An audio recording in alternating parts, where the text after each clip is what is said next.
Bismillahirrahmanirrahim. Assalamualaikum warahmatullahi wabarakatuh. Alhamdulillahirabbil alamin. Allahumma shalli wa sallim wa barik ala Muhammad. Anakku sekalian, bagaimana kabar kalian hari ini? Semoga kalian senantiasa selalu sehat ya. Dan semoga kalian dan keluarga kalian selalu dijaga oleh Allah Subhanahu wa taala. Amin. Anakku sekalian, insyaallah pada pertemuan kali ini kita masih di tema yang satu ya, subtema 3, pelajaran yang ketiga ya. Kita akan bahas tentang pengaruh kondisi geografis Indonesia sebagai negara maritim terhadap kehidupan ekonomi ya masyarakat. Nanti ada sekarang ekonomi, nanti ada sosial ya. Yuk kita simak pembahasannya. Anakku sekalian, kondisi geografis Indonesia sebagai negara maritim dan kepulauan menyimpan potensi yang besar dalam berbagai bidang, seperti bidang ekonomi, sosial, budaya, dan transportasi. Kondisi geografis sebagai negara maritim Indonesia ini dan kepulauan membawa banyak keuntungan bagi bangsa Indonesia. Wilayah laut Indonesia yang sangat luas telah diakui secara internasional ya, secara dunia, sebagai negara maritim yang ditetapkan dalam UNCLOS pada tahun 1982 ya. Lembaga ini dinaungi oleh PBB, Perserikatan Bangsa-Bangsa. Hal ini berarti bangsa Indonesia diberi kewenangan untuk memanfaatkan potensi sumber daya laut yang ada di Indonesia. Jadi rakyat Indonesia bisa mengambil ya keuntungan, kekayaan yang ada di laut Indonesia sendiri. Nah, cakupan wilayah yang sangat besar ini, anak sekalian, tentu saja banyak mengandung keanekaragaman sumber daya alam laut yang sangat potensial, baik hayati maupun non-hayati. Nah, sumber daya alam laut tersebut antara lain adalah ikan, terumbu karang, wisata bahari, kemudian sumber minyak dan gas, bumi, bahan mineral, dan juga media transportasi antar pulau ya. Semua ini merupakan potensi alam ya yang jumlahnya sangat besar dan tersebar di seluruh wilayah Indonesia. Nah, besarnya peluang ekonomi dari pemanfaatan potensi sumber daya laut yang sedemikian besar ini tentu dapat memberikan kontribusi bagi kehidupan ekonomi masyarakat, hingga pada akhirnya juga akan memberikan kontribusi bagi kesejahteraan bangsa ya, bagi kesejahteraan bangsa. Nah, kelompok masyarakat yang bisa merasakan langsung potensi tersebut ya, ini sumber daya kelautan adalah masyarakat yang berada di pesisir ya. Biasanya ini ya, mereka dapat merasakan langsung ya pekerjaannya yang mereka usahakan untuk menunjang kehidupan ekonominya. Nah, sekarang kita bahas pengaruh kondisi geografis Indonesia sebagai negara maritim. Tadi ekonomi, sekarang kehidupan sosial masyarakat. Ya, anak sekalian, Indonesia ini sebagai negara maritim, ya, lebih luas lautnya dan berada di antara dua benua Asia dan Australia.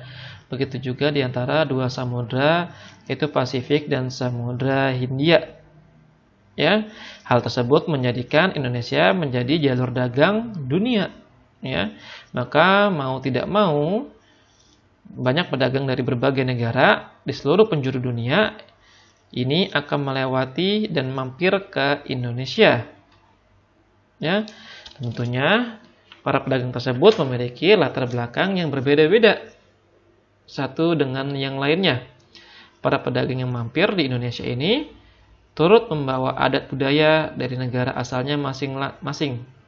Maka lambat laun ya, maka budaya yang mereka bawa tersebut akan berbaur, bercampur, bahkan melebur dengan adat budaya asli Indonesia. Nah, hal tersebut memberikan dampak ya, baik positif, dampak yang baik maupun dampak yang buruk bagi Indonesia.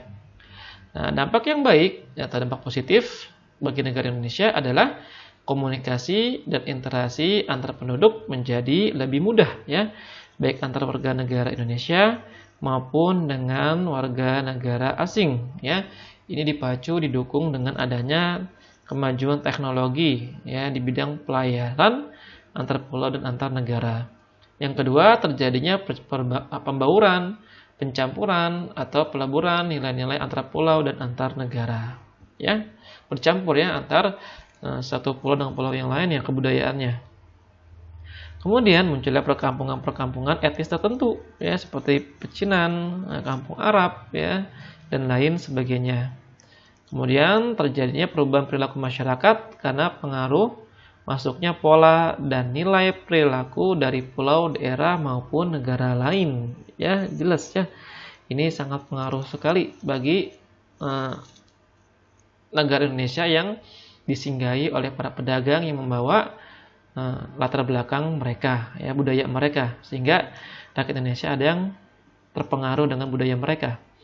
Yang kelima, terjadinya perpindahan ilmu, pengetahuan dan teknologi, ya terjadinya sharing, ya bertukar pengetahuan, bertukar ilmu, ya teknologi dan lain sebagainya. Itu dampak positif ya. Adapun dampak negatifnya, dampak buruknya, nah yang pertama sulitnya pengawasan keamanan karena Indonesia sangat luas, ya. Indonesia sangat luas sekali. Jadi kita butuh pengawasan yang sangat ekstra, ya banyak pedagang yang mampir, ya, kita harus periksa, kita jaga, ya sehingga benar-benar terkendali.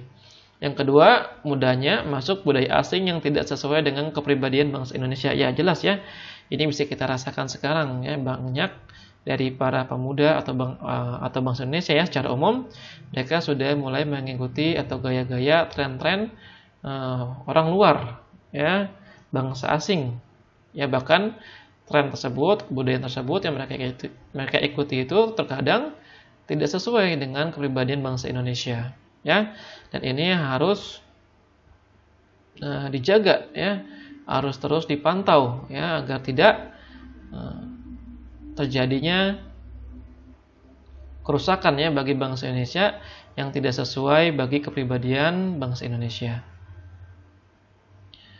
Nah, kemudian nanti pada halaman 148 sampai 149 itu ada ini ya teks ya, kejayaan bahari masa lalu. Ayo membaca ya. Kalian nanti bisa baca secara mandiri ya, itu pelajaran bahasa Indonesia menentukan ide pokok ya, kita lewatkan saja. Nah, sekarang pada halaman 152 ini ada tentang sila-sila dalam Pancasila merupakan satu kesatuan yang utuh. Ya. Anak-anak sekalian, Pancasila diupamakan sebagai satu paket lengkap yang menopang negara kesatuan Republik Indonesia. Pancasila merupakan satu kesatuan yang bulat dan utuh dari kelima silanya. Sila ke-1 menjiwai sila kedua, ketiga, keempat, dan lain sebagainya. Sila kedua juga begitu, menjiwai sila ke-1, ketiga, dan lain seterusnya. Ya, walaupun masing-masing sila mempunyai nilai sendiri, tetapi hubungan antar sila merupakan hubungan yang utuh dan saling terkait. Nah, ya. Setiap sila merupakan unsur yang mutlak ya, membentuk satu kesatuan. Artinya satu sila menjiwai sila-sila yang lainnya.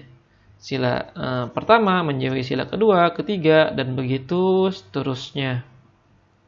Ya.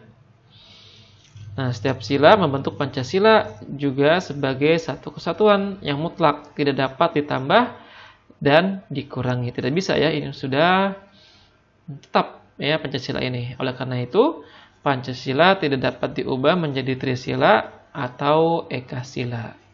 Ya, menjadi 3 sila atau menjadi 4 sila tidak bisa ya. Nah, adapun di sini sikap-sikap yang sesuai dengan Pancasila sudah kita pernah bahas pada pertemuan sebelumnya, ya. Mungkin saja materi Pak Indra. Syukran wa jazakumullah khairan. Assalamualaikum warahmatullahi wabarakatuh.